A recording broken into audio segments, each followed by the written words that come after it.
ইরানের সঙ্গে মধ্যপ্রাচ্যে যে যুদ্ধ বলা যেতে পারে শুরু করেছিল মার্কিন যুক্তরাষ্ট্র এবং তার সহযোগী দেশ ইসরায়েল, সম্প্রতি এই যুদ্ধ শেষ করার জন্যে বা শেষ করার লক্ষ্যে ইতিমধ্যেই একাধিক পদক্ষেপ গ্রহণ করেছিলেন মার্কিন প্রেসিডেন্ট ডোনাল্ড ট্রাম্প। তিনি 48 ঘন্টা সময় বেঁধে দিয়েছিলেন ইরানকে এবং মঙ্গলবার রাত 8টায় সময়, ভারতীয় সময় অনুযায়ী বুধবার সকাল 6:30টার মধ্যে যদি ইরান হরমুজ প্রণালী খুলে না দেয় তবে তেহরানকে নরকে পাঠানো হবে বলেও হুমকি দিয়েছিলেন তিনি। তবে সেই সময় শেষ হওয়ার আগেই যুদ্ধবিরতির ঘোষণা করলেন তিনি।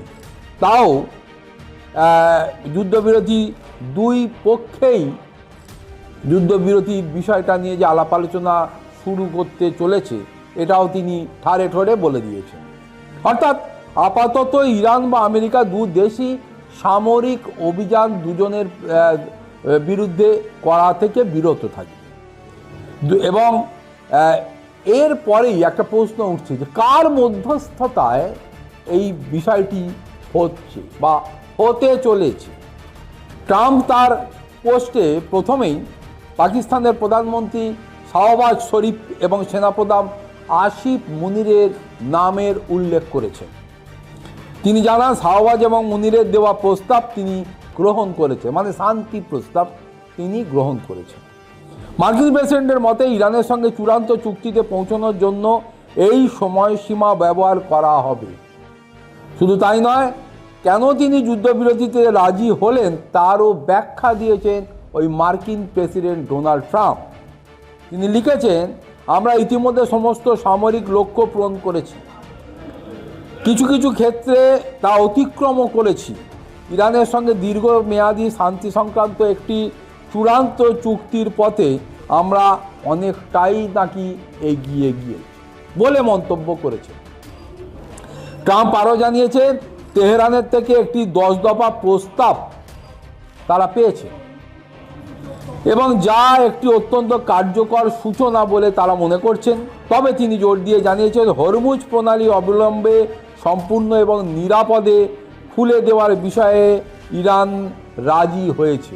অন্তত এমনটাই দাবি করেছেন মার্কিন প্রেসিডেন্ট ডোনাল্ড ট্রাম্প। ট্রাম্পের যুদ্ধবিরতির ঘোষণার সঙ্গে সহমত পোষণ করেছে তেহরানও।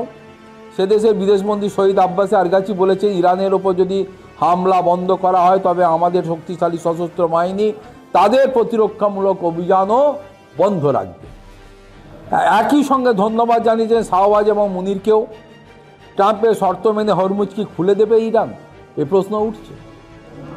ট্রাম্পের শর্ত মেনে আরাগাচি জানান, ইরানের সশস্ত্র বাহিনীর সঙ্গে সমন্বয়ের মাধ্যমে এবং প্রযুক্তিগত সীমাবদ্ধতা যথাযথভাবে বিবেচনা করে তবেই হরমুজ দিয়ে নিরাপদে যাতায়াত করা সম্ভব হবে। অর্থাৎ যাই করো না কেন হরমুজ দিয়ে যেতে গেলে ওই ইরানের সঙ্গে যোগাযোগ রেখেই যেতে হবে, তার পারমিশন ব্যতীত যাওয়া যে যাবে না এটা স্পষ্ট। আপাতত সেটাও 2 সপ্তাহের জন্য শিথিল করা হয়েছে, তাও জানিয়েছে ইরানের বিদেশমন্ত্রী। গত 28 ফেব্রুয়ারি ইরানের আচমকা হামলা চালায় ইসরায়েল, পরে তা যোগ দেয় আমেরিকাও। যৌথ হামলার প্রত্যাঘাত শুরু করে ইরানও।